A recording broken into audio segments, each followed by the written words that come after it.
กน้องเป็นนักศึกษามาจากโรงเรียนสถาบันต่างประเทศโลกดนี้พวกน้องจะมาเฮ็ดอาสาสมัครที่ไหนอยู่แคมป์ของร้านไปกันเลย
โดยพวกน้องได้เข้าห่วงงานในมื้อนี้เนาะพวกน้องรู้สึกดีใจหลายที่ได้ช่วยเหลือสังคมให้สังคมนั้นสะอาดแล้วก็น่าอยู่ขึ้นและพวกน้องก็ต้องขอขอบใจสถาบันโลโก้ที่ได้เปิดโอกาสให้พวกน้องได้เฮ็ดกิจกรรมดีๆแบบนี้เด้อได้เป็นส่วนหนึ่งในการเข้าประกอบส่วน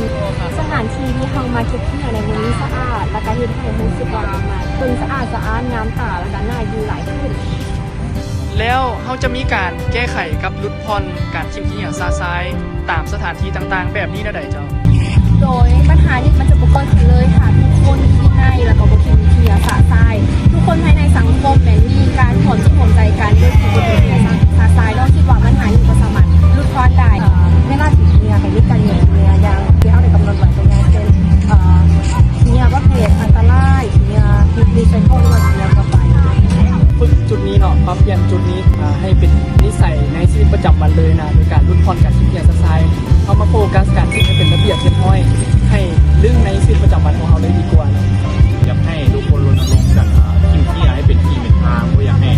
ทิ้งเอาไปว่างหยอกนี่สินะอยากให้เอาไปใช้กระดาษขยะให้เป็นที่เป็นทางอยากให้เรื่องในชีวิตประจำวันเลยฝึกเป็นไว้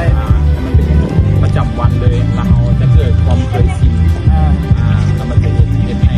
นิสัยที่โตเอางานเลยเนาะ